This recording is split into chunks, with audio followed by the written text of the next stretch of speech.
In many African countries, apart from accidents, wars, landmines, polio and snake bites have maimed so many.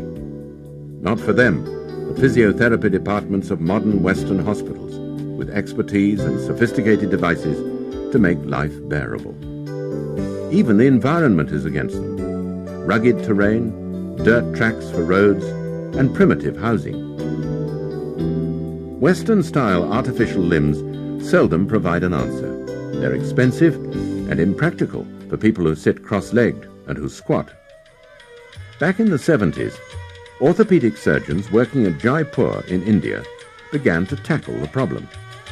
They developed a limb, more especially a foot, which is cheap and easy to fit, and which can withstand the rigors of rough and stony ground, without necessarily being protected by shoes or sandals. Their work spread to Africa. For many, the limbs have given newfound freedom to cycle and even to work in the fields. By the mid-80s, the Rotary Jaipur Limb project was founded. Its aim, to provide the funding for the materials and the training of the technicians. 2 permanent centres were established, one in Jaipur, the other in Delhi. They are operated by the Mahavir Society for the Physically Handicapped. At these centres, patients are provided with limbs completely free of charge. In many cases, they can be measured, their limbs made and be sent on their way within a few hours, all for about £25. Astonishing by Western standards.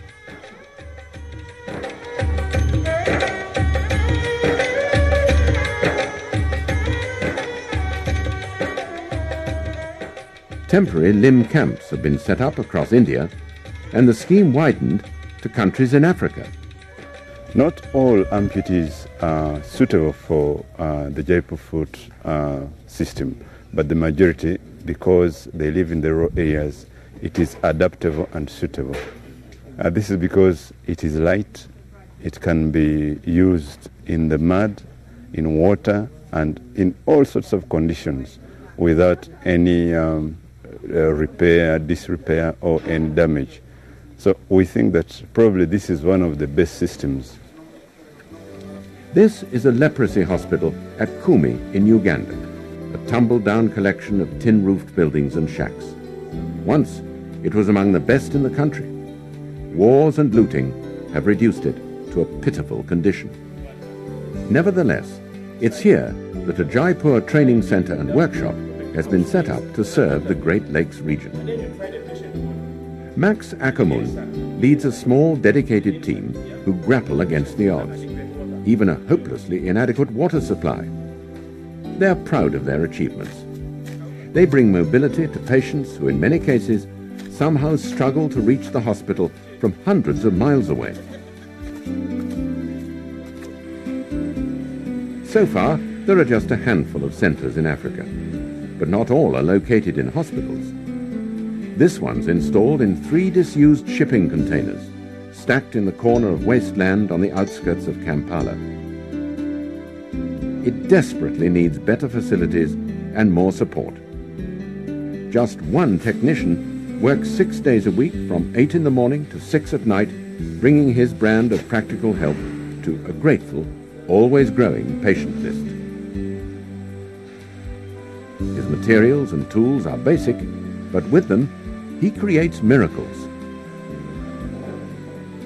Yeah, I've been working in government hospitals for 15 years, and here in the Jaipur workshop, I've spent 1.5 years. Of course, I enjoy it when I see my patients working there and then, because they don't need too much training, gait training.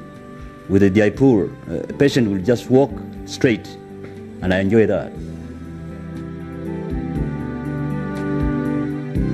The amputees of India and Africa need help.